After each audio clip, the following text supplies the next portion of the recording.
And good morning and welcome back to the morning show on this Friday. Wiki. Oh, we get a wiki, huh? Yeah, because it's Friday. Right. There's so much fun stuff going on this weekend. Oh my gosh. And you are? Oh, I'm Marshall Shore. I'm so busy thinking about all the stuff I'm going to be doing. But yeah, I'm Marshall Shore. And I'm Melissa Farley. We're here at the Fabulous Arizona Center, and we have a great show for you today. It's a party. It's just a Melissa and Marshall party. So, buckle in, get ready for the ride. That's what's going to be a bumpy ride. Bumpy. Yeah. Oh, and also we're doing a poll. Should I change my name to Melissa Friday? Send us a DM with your vote, yes or no. Seriously considering. Suddenly, our email will be bombarded with yes. Seriously though, I was just saying, everybody loves Friday, so you just feel good when you hear the word Friday. So then when I'm like, I'm Melissa Friday, they're like, I really like this girl. Like, I don't know why. I just feel this like sense of delight. Well, talking about sense of delight. Don't you like that transition? Word of the day. Yay! Okay. All right, so our word of the day is terraform. To transform a planet, moon, so that it's suitable for supporting human life. That's important. It is. Some argue that the long-term survival of humanity depends on our ability to eventually terraform Mars. That might be true. Yeah, I wouldn't be shocked at all by that. Hopefully I'm not around for that. Yeah, I don't plan on being around. Yeah. Yeah. I don't think I would do well on a journey to space. I'm not built for that. I'm good. Yeah. So. No. I know Pat and I are very different. Like, he's one of those people that if he got the opportunity to go to space, he'd in a heartbeat, yes, I'm all in. I would go, but I don't know if I would travel that far. I mean, just like a 12-hour flight is annoying enough. I can't imagine years. I know. And then you know what? I was listening to an interview with one of those astronauts that just came back from, being stuck for 9 months. And she was talking about stuff that I never even, how bad the space station stinks. Oh, yeah. Well, no, why. because, so several years ago, met a space psychologist. And said that's one of the things is, those original astronauts that farted on the space station, there's no filtration system, so it's still there. I know. And how BO is such a thing. Yep. And so it's those smells. And the toilets break all the time, so then people have to go in temporary bags, and then that smells there, and then there's rats up there that they do experiments with, and they have a smell. So there's all these. Yeah. So I mean, there's all kinds of things that you don't expect to be in space, and it's and so just because you see them on a little camera. And then she was saying that space itself has a smell, almost like a heavy metal smell. And it's so funny because I was Pat totally got on my butt about it, but I was like, how weird.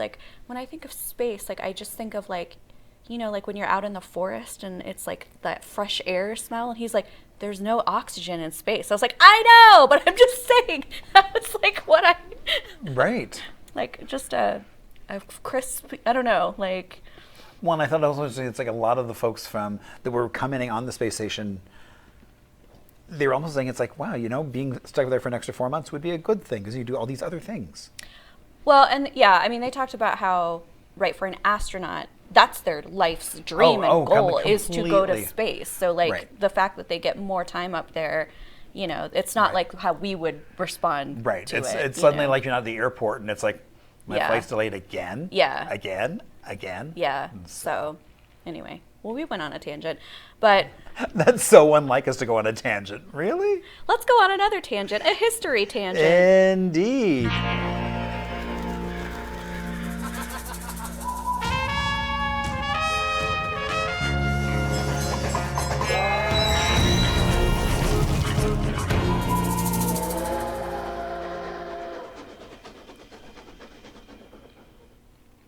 All right, so in 1938, the director of the Stewart Observatory down in Tucson, that's part of U of A, he retired, but that's not what's important. The important thing is he is the one that is famous for talking and really popularizing the use of rings of a tree to date them, to tell what was going on in the environment with those rings. I just thought it was kind of fascinating. That is fascinating. Yeah. So, because we all know that just kind of like, oh yeah, you count the rings of a tree and that's how you know how old it is. Yeah. But the fact that there's now one guy who's kind of tied to being the father of that. That's a cool thing to be a father of. Yeah. Yeah. I like that. I like that a lot. You know what else I like? Celebrations. Celebrating.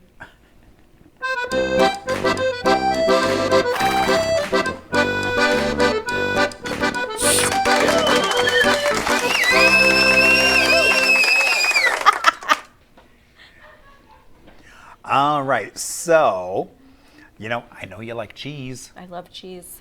Do you like fondue? I love fondue. Well, guess what? You're in luck because today is Cheese Fondue Day. Ooh.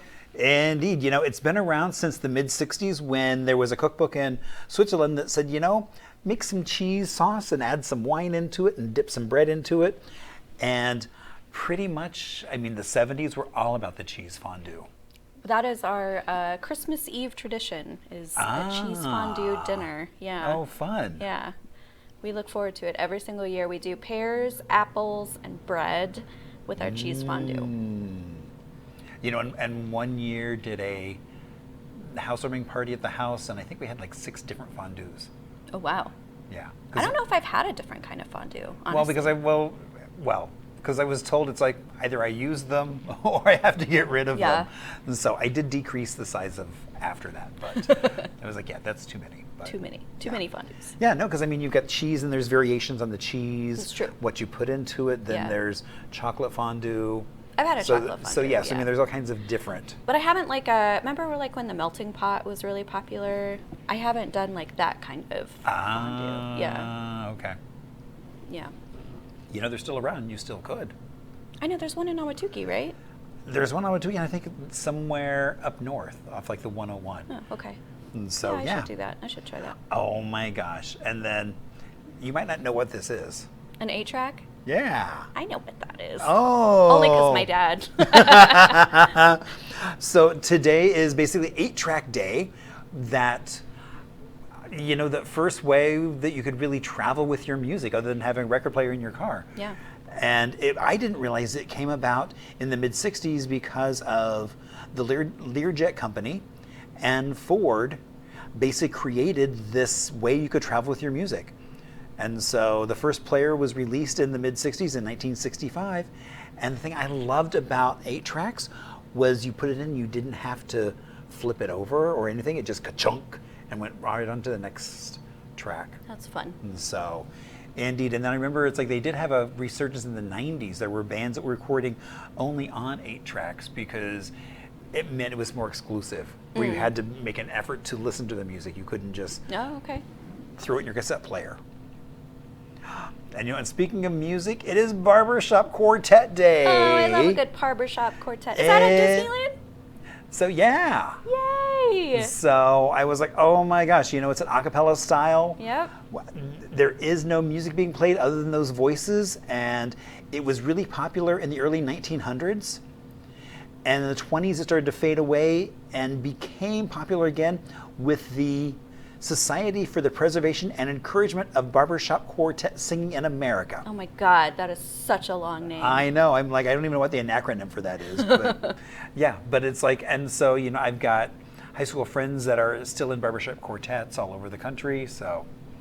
Hold on, I just want to say it again. Society for the Preservation and Encouragement of Barbershop Quartet Singing in America. Indeed. Cheese and rice. I know. I was like, wow, who came up with that name? Somebody that doesn't know how to be succinct whatsoever. Well, completely. Yeah. All right. And then it is also National Submarine Day.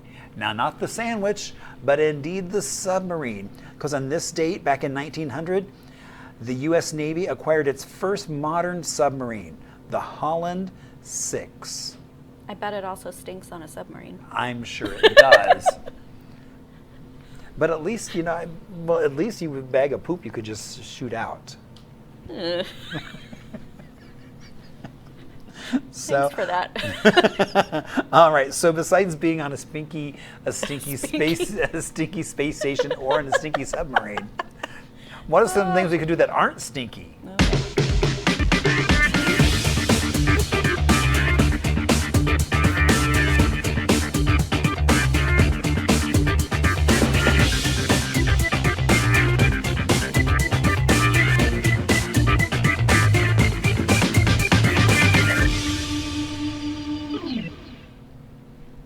well, if you're looking for a stink-free experience, you can celebrate Mesa at Pioneer Park at 10 a.m. tomorrow morning. So this is a free, family-friendly spring party in the park. There's going to be activities and fun for all ages, and this year's theme is the Spring Fling.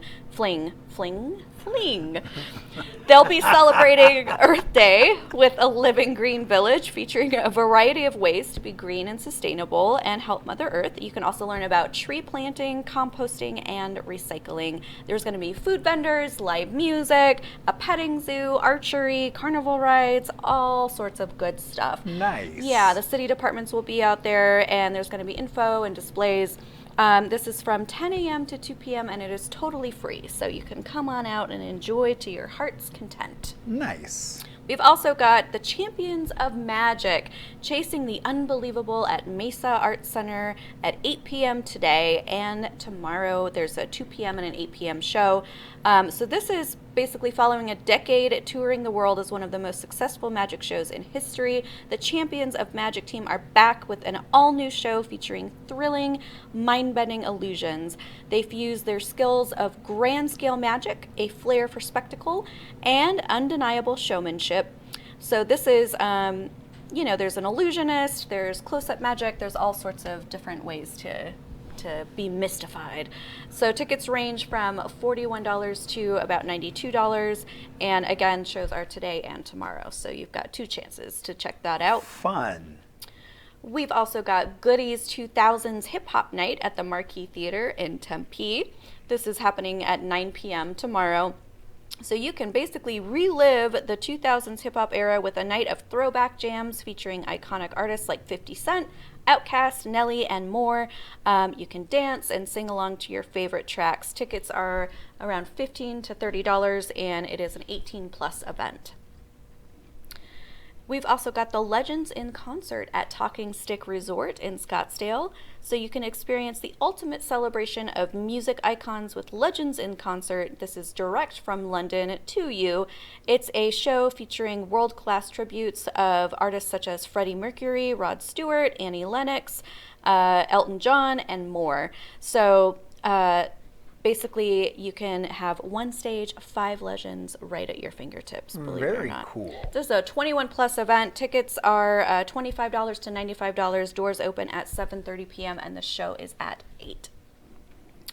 Okay, this one's a fun one. We've got Record Store Day 2025 happening with a DJ record player at Candy and Records in Phoenix at 11 a.m. tomorrow. So you can join in for a day of fun celebrating your vinyl love of records. There'll be special deals on used vinyl and also some t-shirts. There'll be lots of titles to choose from. There'll be some exclusive pressings. There'll be DJ record player on the wheels of steel, keeping you dancing. Plus, they're going to be giving away some cool prizes. So this is free to attend. Obviously, they're encouraging you to bring money to buy some records, some cool things. Yeah, isn't that the point of going to a record store day is to buy some records? So yes. I'm just going to look at the records. The records aren't free. No, the you records can attend are not for free, but the records are not free. But if you take one home, yeah, and enjoy, you got to buy for it. Right. 11 a.m. to 6 p.m. So kind of a full day opportunity. Okay, we've got another college show. A classic Fiddler on the Roof is happening at Yavapai College Performing Arts Center in Prescott at 7 p.m. I actually was in Fiddler on the Roof when I was in high school. I remember that very well. Oh. Yeah, so it's the classic story, and this is from 7 to 9 p.m. Tickets range. This is a big range for a college show, $10 to $55. So I don't know if you get like a VIP pack or something for the $55. Oh, that or if you're a student. Oh, yeah, I guess if you're a student, $10 would be cheap. I guess I should say, for those that don't know, this is set in the village of Anatevka, and the story centers on a poor milkman and his 5 daughters, and basically it's he's trying to protect his daughters and instill in them kind of this Jewish faith, and there's a lot of challenges to that at that time. And it's just a classic musical. Yeah, yes. And last but not least, we've got the Selena Experience at the Fox Theater in Tucson at 7:30 p.m. So this is basically the closest you can get to having an experience with her. without actually her being there. So it's a tribute production. They came together and orchestrated an extraordinary show that will take you back to 1995, and it's just going to be a really, really cool thing. They're going to perform all of her biggest hits, and it is it's at 7:30 p.m., and it's $20 to $43 to attend that. Fun. Yeah, so that's what I got for you. You can go to Prescott, you can go to Tucson. Just stay travel. right here, do record store day. Exactly, just doing all the things. Yep, all stink free. We hope. I do hope, yeah. That is my one wish for you. All right, so let's talk some birthdays. Wake up, hey, it's your birthday. Jump up, go have a great day. Everyone has come to see you. Make a wish and hope it comes true.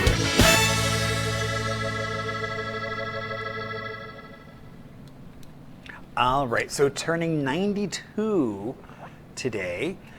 If you've ever seen the movie Cabaret, or the Broadway's original role was created by Joel Grey, so it's his birthday. He's also been in Remo Williams, as well as The West Wing on TV.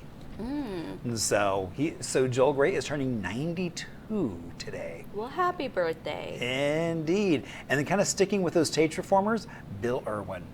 I don't know if I know Bill Irwin. So Bill, he's famous for kind of doing all kinds of clowning around, very vaudevillian in his presentations. He has been in a revival of Who's Afraid of Virginia Woolf. He's been in a variety of movies. And even on TV as Mr. Noodle in Elmo's World segments on Sesame Street. Mr. Noodle. As well as Law and Order SVU. He was Dr. Peter Lindstrom. And so he is turning 75 years old today. Okay. All right. And then our third birthday is Brett Saberhagen, a retired professional baseball player who played in the major leagues from 1984 to 2001. He is particularly known for his career with the Kansas City Royals and earned 2 Cy Young Awards and a World Series MVP. He is turning 61 years old. Yay, sports. And then we have Summer Walker. She is turning 29. She's a singer and songwriter. She became really big in 2017 with Girls Need Love. She is known for being an endearing artist, dropping relatable songs, and heartbreak and disloyalty are those themes that she writes about. Like Taylor Swift. Got it. Okay. Yes. Well, happy birthday to everyone, and happy birthday to any of you celebrating out there. If you are celebrating, we want to know about it. Please send us a message or an email. You can do that at hello@onthemorningshow.com or on Instagram at onthemorningshow. We want to hear about your birthdays, your anniversaries, your job promotions, events. Right. I mean, send us your events, whatever you're celebrating. We want to celebrate right there with you. If you found a really, really cool antique or a vintage score, we want to know about it. Exactly. And we might even come and visit you there. Marshall certainly would. I guarantee it. All right, friends, this has been a fun and fabulous Friday. We hope you have a wonderful weekend and that it is filled with stink-free events. And we can't wait to see you on Monday morning. And hear about all the stink-free events you did. If you have a stink-free event that you want to send us, by the way, you can also send us Exactly. that. Please do. All right. Have a great weekend. We'll see you on the other side.